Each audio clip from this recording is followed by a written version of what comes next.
Welcome back to my channel viewers. इस video में मैं आज 2018-19 का क्वेश्चन पेपर सॉल्व कर रही हूँ। तो चलिए स्टार्ट करते हैं। UP DElEd first semester subject Urdu का पहला जो क्वेश्चन इसमें पूछा गया है, all India primary education council का क़याम कब अमल में आया। ये क्वेश्चन 2016 में भी आ चुका है। पहला जो ऑप्शन दिया है 1950 में, या फिर सेकेंड जो दिया है 1955 में, या फिर 1952 में, या फिर ऑप्शन 4 1957 में। इसका जो सही जवाब है वो है 1957। अगला सवाल है इसमें, प्राइमरी सतह पर तदरीस के लिए फ़नी महारतों की सही तरतीब क्या है। फ़नी महारत टॉपिक में पढ़ा चुकी हूँ बहुत डिटेल में। उसके बाद मैंने इंपॉर्टेंट क्वेश्चंस में भी इसके बारे में बताया हुआ है। पहला जो इसमें ऑप्शन दिया हुआ है वो है बोलना सिखाना पहले आता है, फिर पढ़ना सिखाना आता है, फिर लिखना सिखाना आता है, या फिर सुनना और लास्ट में समझना सिखाना आता है, या फिर पढ़ना सिखाना पहले आता है, बोलना सुनना और लिखना सिखाना इस तरह से आता है। इसका जो सही जवाब है वो है ऑप्शन 4, क्योंकि सबसे पहले बच्चा सुनता है, उसके बाद वो बोलना सीखता है, देन वो पढ़ता है, उसके बाद लिखना सीखता है। इस तरह से ऑप्शन 4 जो है बिल्कुल सही तरतीब है इसकी। उसके क्वेश्चन नंबर जो 3 दिया है, मंदरजा झेल में से समय वाबस्ते अशिया कौन सी है। पहला पॉइंट रेडियो, दूसरा पॉइंट चार्ट, या फिर मोबाइल, या फिर प्ले कार्ड। रेडियो सिर्फ सुना जा सकता है, चार्ट सिर्फ देखा जा सकता है, लेकिन मोबाइल में आप देखते भी हैं सुनते भी हैं, एग्जाम्पल के तौर पे वीडियोस। इसलिए ऑप्शन जो सेकंड है मोबाइल बिल्कुल सही है। उसके बाद क्वेश्चन नंबर जो 4 है, दर्जे में बुलंदख्वानी का क्या मकसद होता है।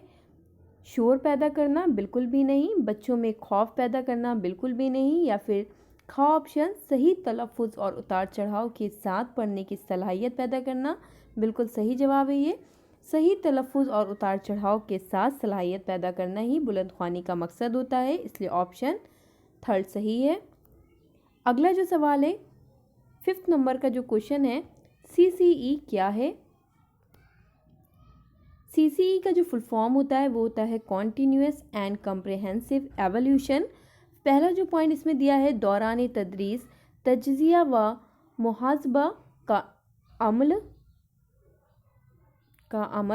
या फिर जो बी ऑप्शन दिया हुआ है इसमें तदरीस माउन अशिया का इस्तेमाल, या फिर पढ़ने का तरीका, या फिर लिखने का तरीका। तो जो इसका सही जवाब है वो है ऑप्शन 1, दौरान तदरीस तज्ज़िया व मुहासबा का अमल। उसके बाद इसमें कुछ मुख्तसर तरीन सवालात दिए। क्वेश्चन पूछा गया था 2019 में, मादरी ज़बान किसे कहते हैं। काफ़ी दफ़ा ये क्वेश्चन रिपीट हो चुका है और ये मैं काफ़ी बार आपको करा चुकी हूँ। इसके डिटेल में नोट्स भी मैंने प्रोवाइड करे हैं। मादरी ज़बान अगर 2 लाइन में लिखें तो मादरी ज़बान उस ज़बान को कहते हैं जो बच्चा अपनी माँ से सुनता और बोलता है। इसकी डिटेल जाननी है तो आप मेरी वीडियोस देखिए जो मैंने पहले डाली थी मादरी ज़बान पे, तो आप इसकी डिटेल भी जान जाएंगे। अगला क्वेश्चन आया था, बुलंदख्वानी के क्या फ़वाइद हैं। बुलंदख्वानी के फ़वाइद मैं पढ़ा चुकी हूँ, टॉपिक काफ़ी बार पढ़ाया हुआ है, इंपॉर्टेंट क्वेश्चंस में भी इसे दिया हुआ है। बुलंदख्वानी के बहुत फ़वाइद होते हैं। बुलंदख्वानी से बच्चे के अंदर का डर दूर हो जाता है, उनमें खुद एतमादी पैदा हो जाती है, बच्चे अच्छे ढंग से सही तलफ़ुज़ के साथ पढ़ना सीख जाते हैं। बुलंदख्वानी से बच्चे के लिखने पढ़ने और तकरीर के अंदाज़ का पता चलता है। बुलंदख्वानी से बच्चों में ऐसी लियाकत आ जाती है कि बच्चे अपनी बात दूसरों को आसानी से समझा सकते हैं। बुलंदख्वानी से बच्चे अपने अल्फाज और गुफ्तगू बेहतर ढंग से करने लगते हैं। नस्र और नज़्म पढ़ने में बच्चों को इनकी तशरीह और अशार के समझने में दिलचस्पी होती है। तो बुलंदख्वानी के दर्ज झेल फ़वाइद हैं इस तरह से कुछ।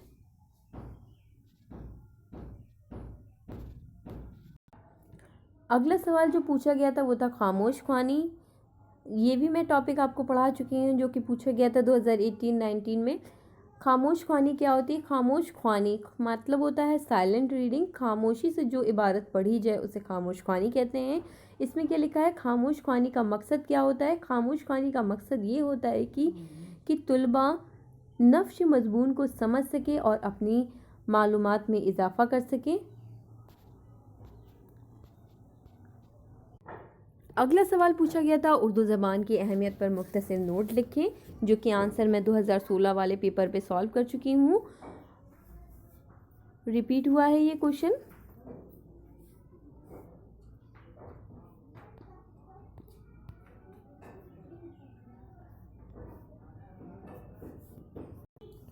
अगला सवाल पूछा गया था तदरीस नज़्म के मुख्तलिफ़ तरीके। मैंने जब तदरीस नज़्म चैप्टर पढ़ाया था तो उसमें इसकी डिटेल दी हुई थी।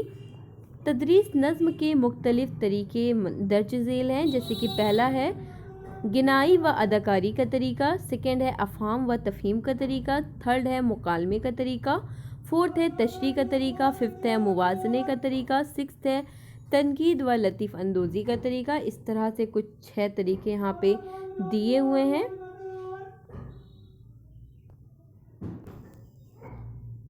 अगला सवाल है फ़न्नी महारतें कौन कौन सी हैं, या फिर फ़न्नी महारतों पर मुख्तसर नोट लिखिए। कुछ इस तरह से क्वेश्चन पूछा गया था, जो कि मैं टॉपिक पढ़ा चुकी हूँ काफ़ी बार। फ़न्नी महारतें बेसिकली 4 होती हैं, जैसे कि सुनना सिखाना है, बोलना सिखाना है, पढ़ना सिखाना, लिखना सिखाना, यानी भाषाई कौशल हिंदी में अगर कहा जाए तो फ़न्नी महारतें वही होती हैं। अगर आप इसकी डिटेल देंगे तो आप मेरी पिछली वीडियोस देख लीजिए, जिसमें मैंने फ़न्नी महारत टॉपिक पढ़ाया हुआ है, तो इसकी डिटेल आप वहाँ से देख के लिख सकते हैं। अगला जो सवाल है यहाँ पे ऑब्जेक्टिव टाइप क्वेश्चन, तदरीस के वक्त दर्जे का माहौल खुशगवार होना चाहिए ताकि बच्चे खुशी खुशी सीख सकें। बिल्कुल सही जवाब है ये, ना कि बच्चे खेल सकें या फिर हंसी मजाक कर सकें या फिर शोर मचा सकें। इसलिए पहला ऑप्शन इसका बिल्कुल सही है, बच्चे खुशी खुशी सीख सकें, इसीलिए दर्जे का माहौल तदरीस के वक्त खुशगवार होना चाहिए। अगला सवाल है बच्चे को प्रोजेक्ट काम देने का क्या मकसद होता है। बच्चे मसरूफ़ रहें या फिर उस्ताद को परेशान ना करें, या फिर उन पर काम का बोझ रहे, या फिर बच्चे खुद करके सीख सकें। तो इसका जो फोर्थ ऑप्शन है, बच्चे खुद करके सीख सकें, बिल्कुल सही है। बच्चों को प्रोजेक्ट का वर्क इसीलिए दिया जाता है ताकि बच्चे कुछ खुद करके सीख सकें। अगला सवाल है समय व बस से अशिया कौन सी है। काफ़ी दफ़ा ये क्वेश्चन रिपीट भी हुआ है और काफ़ी दफ़ा मैं करा भी चुकी हूँ। तो टीवी इसका सही जवाब है, टीवी। अगला जो सवाल है NCF 2005 के तहत बच्चों के लिए तदरीस दिलचस्प हो या फिर खुद सीखने के मौके फराहम किए जाएं, या फिर दर्जे का माहौल बेखौफ और खुशगवार हो, या फिर ऊपर के सभी। 2000 NCF 2005 के तहत बच्चों के लिए तदरीस दिलचस्प भी हो, खुद सीखने के मौके फराहम भी किए जाएं, दर्जे का माहौल खुशगवार भी हो। इसलिए ऊपर के सभी जो ऑप्शन है बिल्कुल सही है। अगला जो क्वेश्चन पूछा गया था क्लास में नमूने बुलंदख्वानी के फ़वाइद बताइए। ये मैं क्वेश्चन सॉल्व करा चुकी हूँ। नमूना बुलंदख्वानी के दर्ज झेल फ़वाइद हैं। इब्तदाई दर्जात में बच्चे को नकल करने की आदत होती है, इसलिए वो अपने मुअल्लिम को जिस तरह पढ़ते सुनता है वैसे ही वो नकल करता है, यानी वैसे ही बोलता है। इससे ये फ़ायदा होता है कि अल्फाज का तलफ़ुज़ बहुत बेहतर हो जाता है और हर लफ्ज़ बिल्कुल साफ़ निकलता है। सेकंड पॉइंट जो दिया है वो है उसको सही तलफ़ुज़ का इल्म हो जाता है, इससे उसको तलफ़ुज़ करने में परेशानी नहीं होती है। अगला जो क्वेश्चन पूछा गया था खामोश ख्वानी का क्या मतलब होता है। खामोश ख्वानी मतलब होता है साइलेंट रीडिंग। इबारत जब खामोशी से पढ़ी जाए तो उसे खामोश ख्वानी कहते हैं। सिंपल में 2 लाइनों में इस तरह से हम लोग लिख सकते हैं, लेकिन अगर आप इसकी डिटेल देना चाहते हैं तो इसे आप डिटेल भी पढ़ सकते हैं। मैंने इस पर भी वीडियो डाली है, बुलंद ख्वानी, खामोश ख्वानी, फ़न्नी महारत, सब पे वीडियो डली हुई है। आप मेरी प्लेलिस्ट पे जाएँ, चेक करें तो आप डिटेल भी इसकी पढ़ सकते हैं। उसके बाद एक क्वेश्चन पूछा गया था कवायद की तदरीस से पर मुख्तसर नोट लिखिए। तो इस टॉपिक को ही मैंने डिटेल में पढ़ाया है, इसके फ़वाइद भी पढ़ाए हैं कवायद की तदरीस के। टीचिंग ऑफ उर्दू ग्रामर, अगर आपसे सिंपल से पूछा जाए तो आप इसके बारे में लिख सकते हैं कि ज़बान की साइंस को कवायद कहते हैं। हर ज़बान का तलफ़ुज़, उसके हिज्जे, इस तरह से मैंने ये पूरा लिखा हुआ है और मैं इसे पढ़ा भी चुकी हूँ। अगर आपने अगर इसे नहीं पढ़ा है तो प्लीज़ इसे चेक कर लें, इसका आंसर मिल जाएगा। अगला जो सवाल पूछा गया था कि सबक मंसूबे का नमूना तैयार करके दिखाइए, या मंसूबे सबक का नमूना तैयार करके दिखाइए।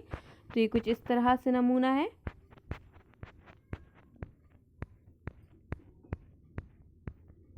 और अगर आपको लेसन प्लान डिटेल में जानना है तो मैंने लेसन प्लान की वीडियो डाली हुई है नज़्म और नश्र की, उसको जाके देखिए प्लेलिस्ट पे।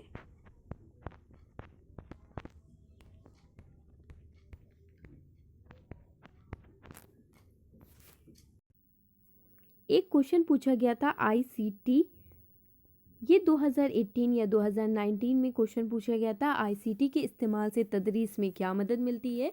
बेसिकली जो आईसीटी होता है उसका फुल फॉर्म होता है इंफॉर्मेशन एंड कम्युनिकेशन टेक्नोलॉजी। अगर हिंदी में बात करें तो इंफॉर्मेशन यानी सूचना, संचार या संप्रेषण तकनीक, ऐसी तकनीकें जो सूचना का संचार करें, आईसीटी का फुल फॉर्म है ये। इसके अंदर आपके mobiles, computers, TV, laptop, servers सभी इंक्लूड हैं। यहाँ तक कि एजुकेशनल इंस्टीट्यूट जो वेबसाइट होती हैं वो भी इसके अंदर आता है। जो रजिस्ट्रेशन सिस्टम होता है, एडमिनिस्ट्रेशन सिस्टम होता है, कैसे आप एडमिशन लें, किस तरह से आप टेस्ट लें, उसकी मार्किंग किस तरह से करें, ये सारे काम आईसीटी के द्वारा ही होते हैं। इसमें कंप्यूटर सिस्टम, सॉफ्टवेयर सिस्टम, ये सब इंक्लूड है। आप जो ऑनलाइन ऐप्स देखते हैं, ई लर्निंग है, लेक्चर्स हैं, ऑनलाइन कॉन्फ्रेंसेस हैं, ये सब आईसीटी के अंदर आते हैं। कोई भी टेक्निकल डिवाइस जैसे कि कंप्यूटर, मोबाइल, लैपटॉप, टीवी, ये सब आईसीटी के अंडर में आते हैं। आप जो क्लासरूम में प्रोजेक्टर के द्वारा पढ़ाई करते हैं, कंप्यूटर नेटवर्क, ये सब आईसीटी के आते हैं। तो अगर आप किसी भी टेक्नोलॉजी का इस्तेमाल करते हैं तदरीस में तो काफ़ी दिलचस्प तदरीस हो जाती है, काफ़ी आपके वक्त की बचत होती है। तो आईसीटी का यही मतलब होता है, इंफॉर्मेशन एंड कम्युनिकेशन टेक्नोलॉजी। अगर ये वीडियो आपको अच्छी लगी हो तो प्लीज़ इसे लाइक करें, मेरे चैनल को सब्सक्राइब करें और शेयर करना ना भूलें।